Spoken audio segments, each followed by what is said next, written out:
Hello students, स्वागत है आप सभी का साइंस एंड फन के यूट्यूब चैनल पे, जहाँ पे हम टीचर्स आपको दिल और दिमाग दोनों से पढ़ाते हैं। तो लास्ट क्लास में हम लोगों ने शुरू किया था power sharing chapter of civics.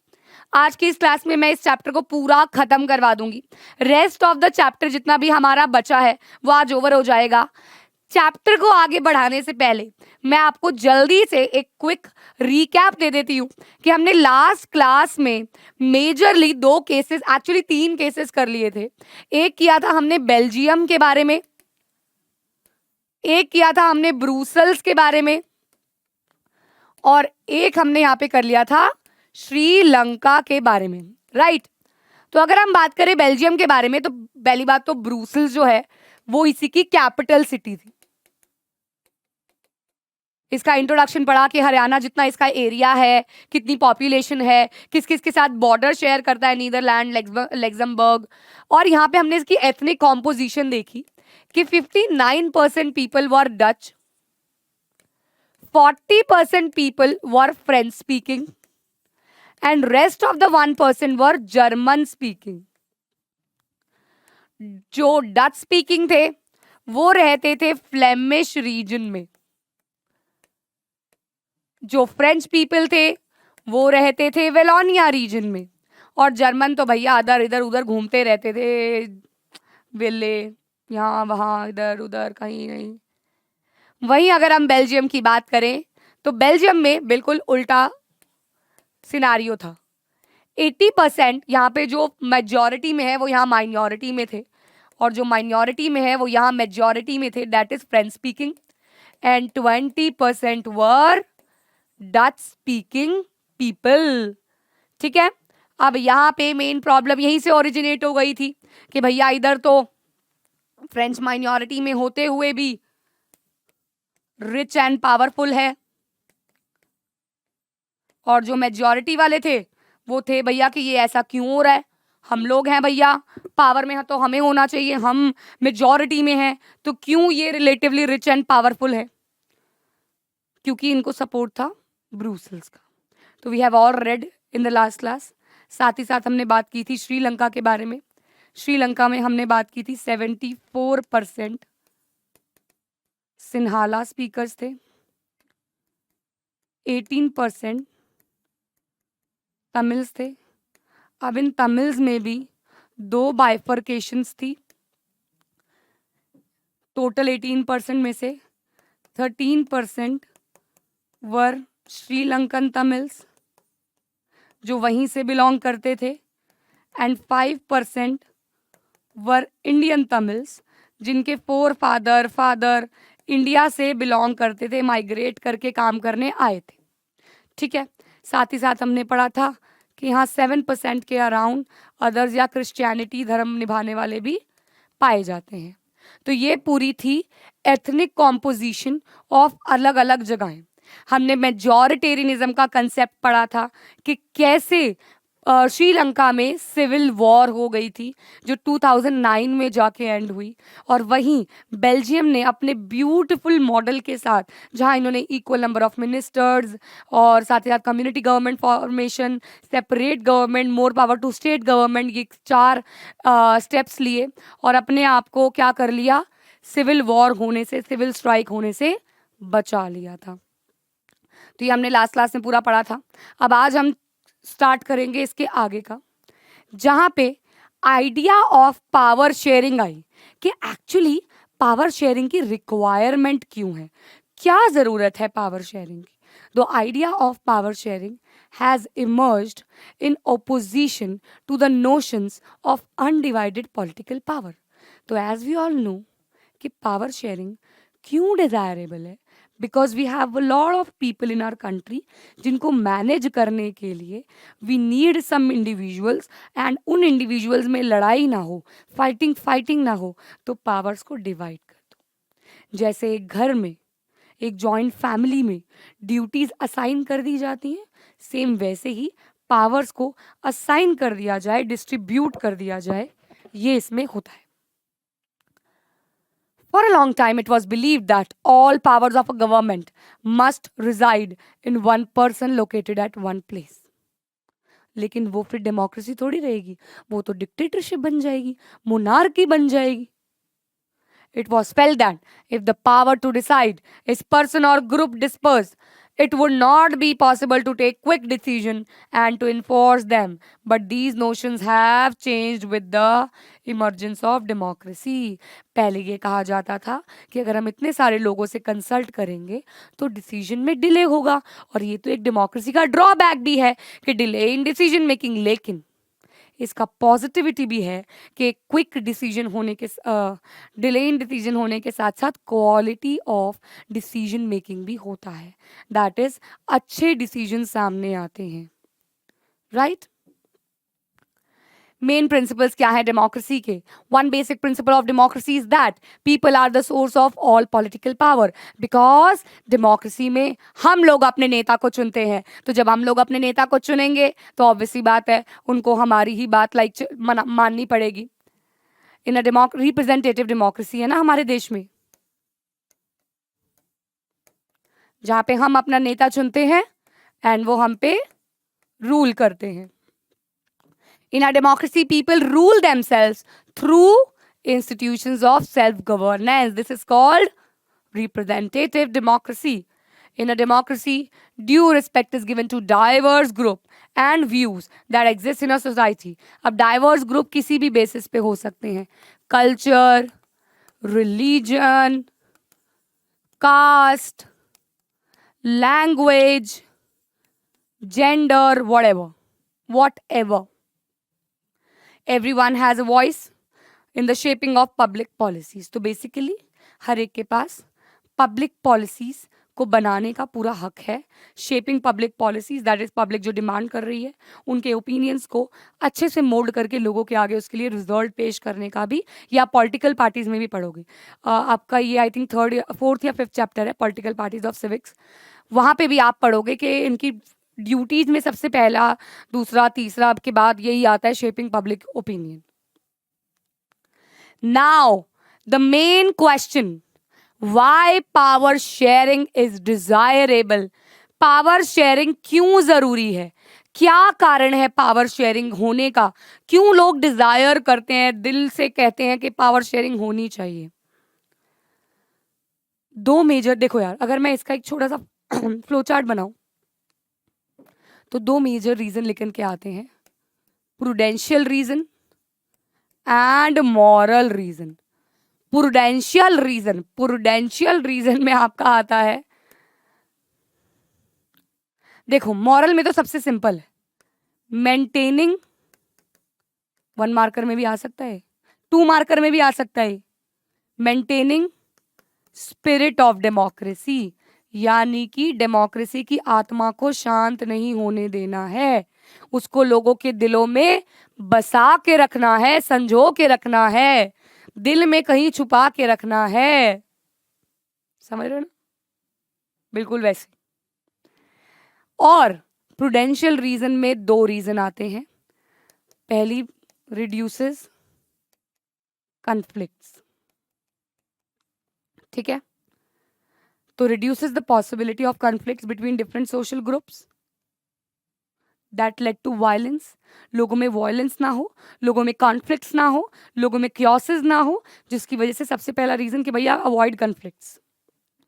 Prevent groups from overstepping their rights to enhance their own power, no single group can subvert. दूसरा आ जाएगा preventing majority tyranny. What is the meaning of this? कि भैया मेजॉरिटी माइनॉरिटी को suppress ना करे, दबाव ना डाले। ये 2 चीजें प्रूडेंशियल रीजन में आती हैं, avoiding conflict and preventing majority tyranny. देखो पेपर में क्वेश्चन आता है why power sharing is desirable, तो तीनों चीजें लिख दो। पेपर में क्वेश्चन आता है 2 मार्क्स का, एक्सप्लेन प्रूडेंशियल रीजन, 2 पॉइंट लिख दो। आता है मॉरल और प्रूडेंशियल बताओ, ये तीनों लिख दो, लेकिन प्रूडेंशियल और मॉरल के हेड्स में। तो इस तरीके से इसमें आंसर लिखना होगा, ठीक है। When power not shared it oppress the minority and even the majority. अगर पावर शेयर नहीं की जाएगी तो कोई भी ऊपर चढ़ के बोलेगा, जैसे फ्रेंच लोग रिलेटिवली रिच एंड पावरफुल हो गए थे ना माइनॉरिटी होने के बावजूद भी, क्योंकि पावर शेयरिंग नहीं थी। लेकिन जब उन्होंने मॉडल में पावर शेयरिंग लाया तो सब सॉल्व हो गया। प्रॉब्लम सॉल्व हो गई। तो that is why power sharing. वो कंसेप्ट पहले क्यों बताए, केसेस पहले क्यों बताए, ताकि हम उससे कोऑर्डिनेट, हम उससे एक बार रिलेट कर सके। मॉरल रीजन इकलौता है, बस एक्सप्लेन कर रखा है। स्पिरिट ऑफ डेमोक्रेसी भैया, मरने नहीं देना दिल से लोकतंत्र। A democratic rule involves it with those affected by its exercise and who have to live with its effect। यानी कि डेमोक्रेसी के साथ ही जीना मरना है। 7 जन्मों का वादा जैसे हम करते हैं ना, वैसे ही तुम निब्बा निब्बीस करते हो ना, you are my forever lifeline, तो वैसे ही डेमोक्रेसी के साथ लाइफ लाइन, लाइफ टाइम का रिश्ता बनाना है। A legitimate government, legitimate government मतलब होता है पीपल्स ओन गवर्नमेंट, अपनी सरकार is the one where citizens acquire a role in the system through participation. As we all know, democracy allows people to participate. तो बस डेमोक्रेसी की spirit जिंदा रहेगी जब तक लोग पार्टिसिपेट करते रहेंगे। सॉर्टेड। तो why power sharing is desirable is all done, clear. Comment section में जल्दी से बता दो, प्रूडेंशियल, मॉरल, सब कुछ क्लियर है आप लोगों को। चले आगे, फिर बहुत इंपॉर्टेंट टॉपिक आ रहा है, forms of power sharing, very important.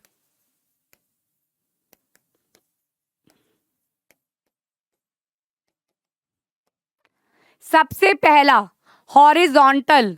अब देखो मैं आपको यहां पे अच्छे से समझा देती हूं। पहली बात तो हॉरिजॉन्टल और वर्टिकल में मैं बचपन में बहुत कंफ्यूज होती थी कि भैया हॉरिजॉन्टल लेटी हुई लाइन है या स्टैंडिंग लाइन है, मुझे यही समझ नहीं आता था।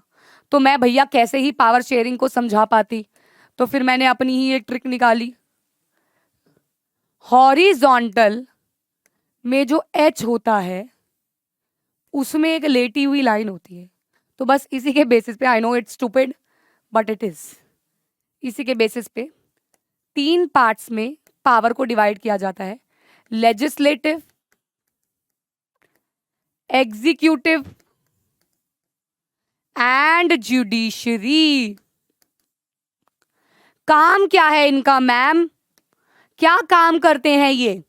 तो पहली बात तो हॉरिजॉन्टल मतलब सेम लेवल पे रहने वाले, कोई ऊपर नहीं है कोई नीचे नहीं है, सेम लेवल पे है, सेम लेवल पे। No boss, no employee, no worker, no labour, nothing, nothing. Legislative is who make laws, laws बनाना इनका काम है। टू इम्प्लीमेंट लॉज, जो लॉज बने हैं उनको इम्प्लीमेंट करना है, लागू करना है। जुडिशरी, फाइनल डिसीजन, अगर कुछ भी गलत हो गया तो दे कैन इंटरप्ट, लेकिन no one is answerable to no one, they are interconnected, they have a duty to perform. ये लॉज नहीं बनाएगा तो ये कैसे इंप्लीमेंट करेगा, ये इंप्लीमेंट नहीं करेगा तो कमियां और हामियां कैसे निकलेंगी? तो यहाँ पे वही चीज है, they are interconnected but they are not answerable to any of the form of government. This is horizontal form of government. Horizontal, लेटी हुई लाइन, horizontal. Now vertical, अब वर्टिकल में मैंने क्या ट्रिक लगाई, वर्टिकल में वी बनाने में टॉप टू बॉटम आते हैं, तो बस इस टॉप टू बॉटम को हमने ले लिया वर्टिकल में। अब टॉप टू बॉटम वर्टिकल कैसे? तो यहां पे बाइफर्केशन ऐसा होता है, top level, middle level, lower level. Now who is on the top? Come on, answers in the comment section, come on guys, who is on the top? We all know कौन है top पे। Yes yes yes, it's union, that is central government. Who is in the middle?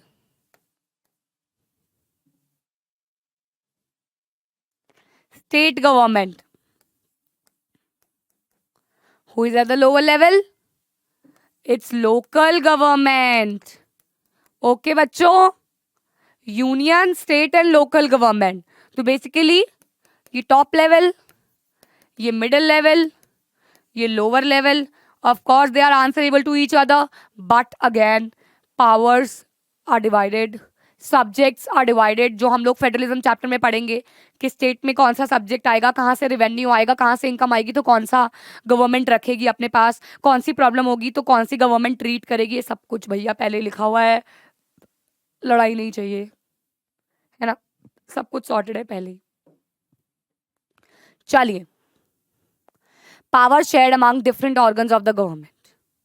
अब हमने जो यहाँ पे देखा in flow chart form, I always prefer flow chart form, I don't know why. अभी हम नेशनल इन यूरोप करेंगे, वहाँ यूनिफिकेशन मैं फ्लो चार्ट से ही समझाती हूँ, क्योंकि मुझे लगता है flow charts, mind maps are easier form to understand. Then obviously बात है, पेपर में we can't just draw a flow chart and बस निकल लिए, नहीं, पूरा ही करना पड़ता है। तो in it power is shared among legislature, executive and judiciary. It is also called horizontal distribution of power sharing. Also the organs are placed at the same level. मैंने बोला ना same level में यहाँ पे lie करते हैं. Such a separation ensures that none of the organs can exercise unlimited power. कोई भी ताकि unlimited power ना अपने हाथ में रखे. Their duties are actually interconnected. Each organ checks the offers, which results in the balance of various institutions. तो checks रखते हैं, देखते हैं एक दूसरे में, तभी हॉरिजॉन्टल फॉर्म ऑफ डिस्ट्रीब्यूशन को चेक्स एंड बैलेंसेस भी कहा जाता है, क्योंकि ये एक बैलेंस क्रिएट करके रखते हैं और आपस में अपने डिसीजंस पे चेक रखते हैं, तो checks and balance. Okay okay, ये हो गया सेम लेवल पे। डिफरेंट लेवल पे अगर आ जाएगा तो आपको मैंने बताया ही, यूनियन, स्टेट एंड लोकल। अब मैं आपको एक बार और बता दूं कि यूनियन लेवल, आपको पता है हमारे देश में स्टेट्स होते हैं, यूनियन टेरिटरीज होती हैं, एवरीबडी नोज, है ना, 28 स्टेट्स हैं, 8 यूनियन टेरिटरीज हैं। तो यूनियन टेरिटरीज पे जो हक होता है वो यूनियन सरकार का होता है, स्टेट्स पे स्टेट गवर्नमेंट का होता है, क्योंकि union territory is not a state, तो उसकी स्टेट गवर्नमेंट बन नहीं सकती, तो सेंट्रल गवर्नमेंट के अंडर ही आती है। Delhi is a union territory, we are under central government, that is Modi ji directly. Now अब आते हैं, देखो अभी ये फ्लो चार्ट पे हमने हॉरिजॉन्टल डिस्कस कर लिया, वर्टिकल डिस्कस कर लिया, अब आता है different social groups and pressure groups and movements. ये 4 की फॉर्मेशंस हैं, 4 की डिस्ट्रीब्यूशन है। अब अगर हम इसमें देखें सोशल ग्रुप्स में, तो this type of arrangement is made to give space in the government and administration to diverse social groups. बहुत सारे बेटा सोशल ग्रुप्स होते हैं, LGBT करके, ट्रांसजेंडर्स का, विमेंस का, कास्ट के बेसिस पे, लैंग्वेज के बेसिस पे community government, we have read in Belgium case. This method is used to give minority communities a fair share in power. तो उनको भी powers दी जाती है। In India, we have the system of reserved constituencies, जहाँ women को 1/3 seats are reserved, SCs, STs के पास कोटा है, OBCs minorities में जो आते हैं, other backward classes, in the assemblies and the parliament of one country. Community government इसका बहुत ही अच्छा एक एग्जाम्पल है, पढ़ा था ना हमने। Now political parties and pressure groups, सबसे पहले तो मैं बता दूं व्हाट आर प्रेशर ग्रुप्स।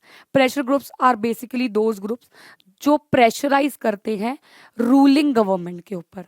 जो सरकार चल रही है उसको प्रेशराइज किया जाता है, जस्ट किस लिए कि आप अपना काम ढंग से करो, आप अपना कार्य ढंग से करो, लोग क्या मांग रहे हैं उस चीज को मोल्ड करके लोगों के आगे पेश करना, सरकार के आगे पेश करना। अगर उनकी बात नहीं सुनी जा रही, डिले हो रहा है, तो उनको बार बार प्रेशराइज करना। They are pressure groups, they are made from normal individuals and then they acquire a stake. Basically वो नोन हो जाते हैं, लोग उनको जाके कंप्लेंट्स करते हैं एंड देन वो आगे कैरी फॉरवर्ड करते हैं।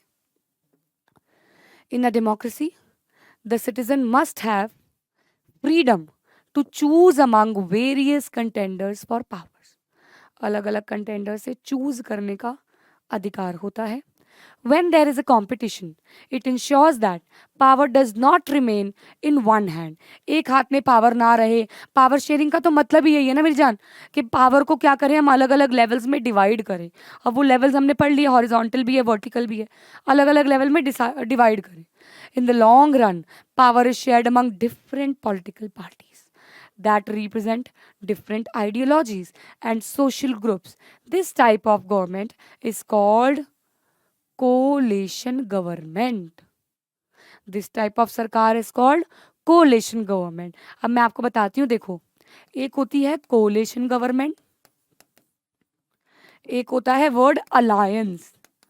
तो अलायंस इज बेसिकली जो कंटेस्टिंग इलेक्शन से पहले लोग ग्रुप बना लेते हैं कि यार देखो कोई पार्टी छोटी होती है, उसको पता है मैं जीतनी तो हूँ नहीं, वो बड़ी पार्टी के साथ टाई अप कर लेती है कि मैं तुम्हें जितवाती हूँ, तुम मेरे को भी भैया बेनिफिट्स देना, पर्क्स देना.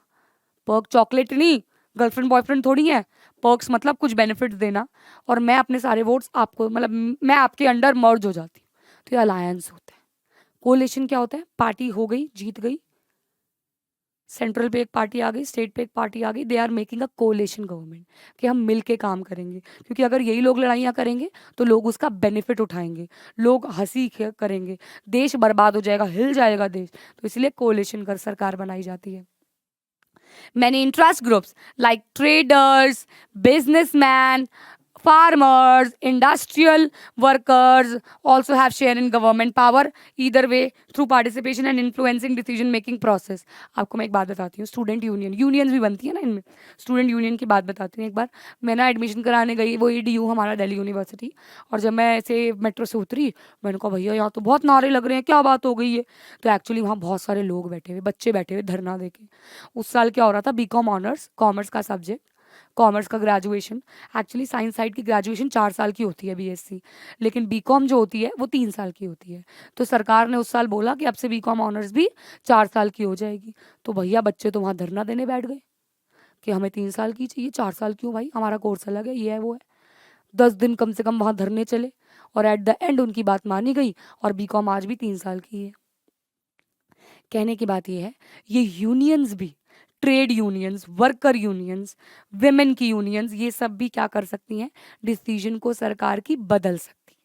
तो they actually act as a pressure group and they pressurise the government to change their decision. तो this is what they do. Is it clear everyone? Come on, जल्दी से बताओ मुझे कमेंट्स में कि क्या सब क्लियर है आप लोगों को. Giving you 2 minutes to actually see. कुछ डाउट तो नहीं है तो कमेंट्स में बताओ मुझे.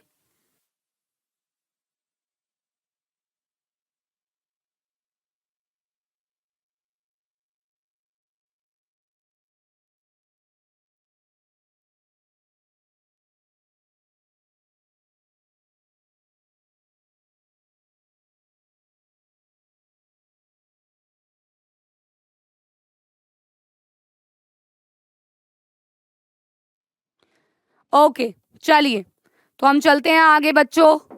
हम आगे चलते हैं हमारे NCERT क्वेश्चंस की तरफ. NCERT को डिस्कस कर लेते हैं. पहला क्वेश्चन NCERT का है, What are the different forms of power sharing in modern democracies? Give an example of each. तो यहाँ पे आप लोग बच्चों सारे वो बताओगे, लाइक सबसे पहली हॉरिजॉन्टल को एक्सप्लेन करोगे, फिर आप फेडरल को, वो यूनियन, स्टेट और लोकल, फिर आप अपना वो यूनियंस वाली करोगे, सोशल ग्रुप्स वाली, फिर आप अपना वो प्रेशर ग्रुप्स वाली करोगे. Pressure groups, political parties, with example आप इसको यहाँ पे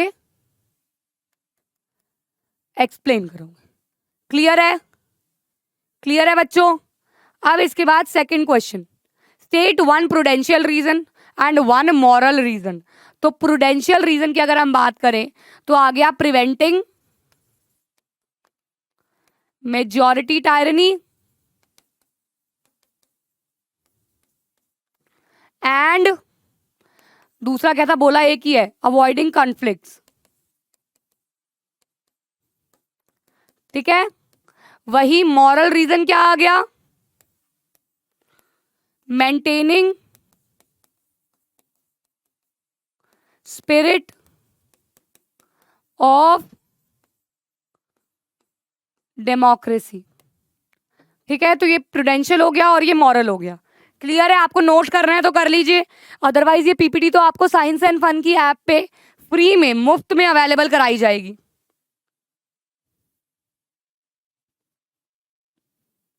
आगे चले, देखिए बाकी बीच के जो क्वेश्चन है मैं लेके नहीं आई, मैं आपको बता देती हूँ। बाकी जैसे थर्ड क्वेश्चन है बड़ा अजीब सा था कि भैया ये आफ्टर रीडिंग द चैप्टर, ये बिल्कुल भी आप स्किप कर सकते हैं। थर्ड क्वेश्चन जो आप, फोर्थ क्वेश्चन जो था द मेयर एंड, ये वाला भी बिल्कुल आप स्किप कर सकते हैं। फिफ्थ क्वेश्चन जो है पैसेज पढ़ के बताने वाला, तो यहाँ पे भी आप स्किप कर सकते हैं। सिक्स्थ क्वेश्चन जो है आपका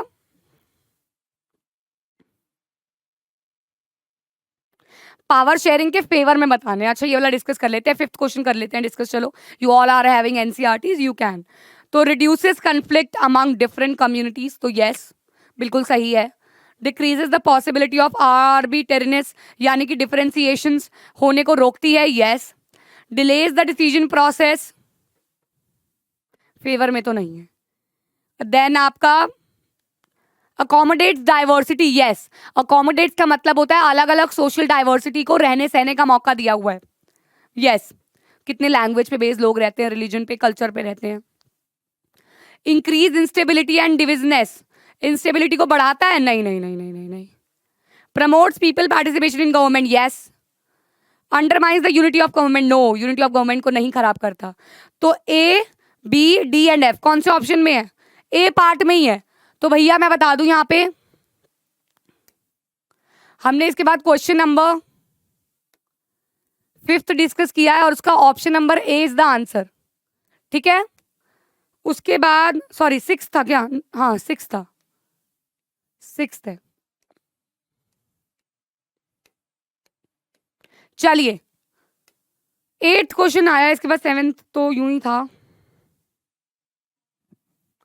ये भी ऐसा ही है स्टेटमेंट्स वाला। तो इसमें भी अगर हम देखें सेवेंथ में, in Belgium the Dutch speaking majority people try to impose the domination of the minority French speaking, नहीं इन्होंने तो प्रॉपर रूल्स निकाले थे यार। अगर हम बी पार्ट देखें, in Sri Lanka the policies of government sought to ensure the dominance of Sinhala speaking majority, तो यस बिल्कुल। Tamils in Sri Lanka demanded a federal arrangement of power sharing to protect the culture, हाँ इनने डिमांड की थी लेकिन इनकी डिमांड को खारिज कर दिया गया था। बेल्जियम का ट्रांसफॉर्मेशन की वजह से डिवीजन ऑफ पावर जो थी लिंग्विस्टिक लाइन पे बच गई, बिल्कुल। तो A B sorry B C and D are correct, B C and D are correct in question number seventh. Question number seventh D part, B C and D are correct. ठीक है, अब तो question number 8 आ गया। Question number 8 आ गया बच्चों, power shared among different organs of government, match the following करना है। ठीक है भाई, different organs of government, different organs of government, तो हो गई separation of power among government at different levels. Federal different levels पे करते हैं ना, यूनियन, स्टेट और local. Power shared by different social groups, social groups में आपका आ गया कम्युनिटी गवर्नमेंट, बेल्जियम इसका एग्जाम्पल भी था। और पावर शेयर्ड इन 2 और मोर political parties, coalition government, coalition government. तो भैया फर्स्ट का डी यही ऑप्शन है फिर तो, और कोई ऑप्शन ही नहीं है। देखो ना मैच द फॉलोइंग कितना आसान हो जाता है। फर्स्ट का डी, फर्स्ट का डी एक ही में है। ओह सॉरी, मेरे मुंह से निकल गई, मेरे से गलती हो गई। फर्स्ट का तो बी है, तो बी और सी ऑप्शन बनते हैं। सेकंड का डी है, तो भैया सी ऑप्शन बनता है। सॉरी भाई, सॉरी सॉरी। ठीक है, चले आगे, चले आगे, चलिए अब हम चलते हैं। Next question is like assertion reason. ये जो क्वेश्चन है ये असर्शन रीजन की तरह है। Power sharing is good for democracy बोल रहे हैं, it helps to reduce the possibility of conflict. तो दोनों बातें सही है। क्या ए ट्रू बी फॉल्स है? नो। ए ट्रू और बी ट्रू है? यस।